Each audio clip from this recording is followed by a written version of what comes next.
Okay, ano yan? Sir, ano pong nangyari? Ganito gusto ko manahimik ang lahat. May papaliwanag lang ako, si Mang Badong na barbero, natagpo ang patay, pinagsasaksak. Tama. Base sa investigasyon namin, kagabi nangyari yung krimen. Bago kayo magtanong, ako muna magtatanong. Meron ba sa inyong naka-witness nung pangyayari? Meron kayo narinig na ingay nung nangyayari yung krimen? Baka may mga naaalala kayo, may mga kakilala kayo na may nakita o ano, walang nasabi sa inyo? Wala? Wala po. Sigurado kayo, ha?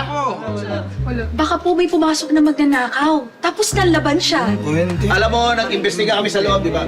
Chinek natin lahat. Wala namang nawawala sa barberya, so hindi siya ninakawan. Wala kahit ano. Kompleto lahat ng mga gamit doon. Oo, sir. Tsaka, ano namang nanakawin kay Mang Badong? Gunting? Grabe ka, ha? Nakapin si Mambadong. Huwag kang sa palagay ko, hindi lang basta pag nanakaw o kung ano man ang iniintindi nung pumatay sa kanya. Palagay ko, personal ang dahilan kung bakit siya pinatay. Pwede. Alam mo kasi Mang Badong mahilig mangutang tapos hindi nagbabayad.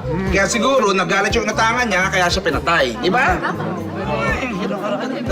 Sandali! Ikaw ba si Boyong? Opo. Ikaw si Boyong? Opo.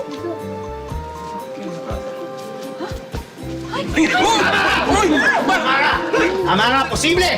Posible nga! Posibleng nangutang si Mambadong. At alam namin na pag alaman namin dito sa investigasyon namin na may utang sa'yo si Mambadong. Kaya malamang ikaw ang pumatay. Hindi yo! Sa mga suspect namin. Hindi yo! Hindi yo! Totoo yan! Hindi yo! Pumatay na! Hindi yo! Hindi! Ikaw! Ikaw! Totoo, may malaking utang nga siya pero hindi ko magagawa yung binibintang niyo sa akin!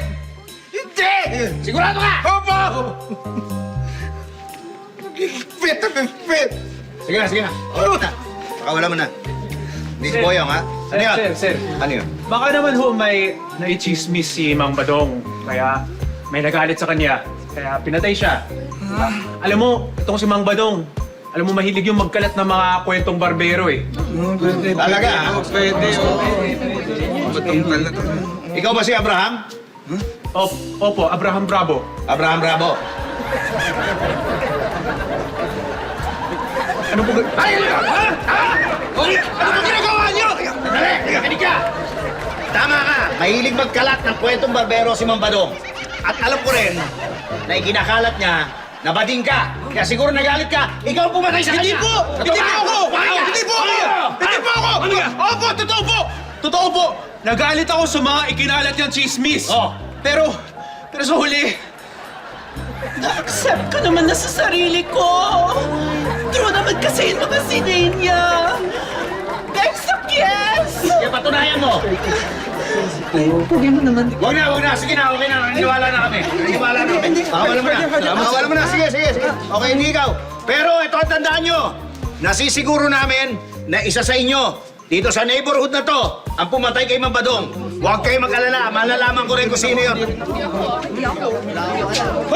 Hoy!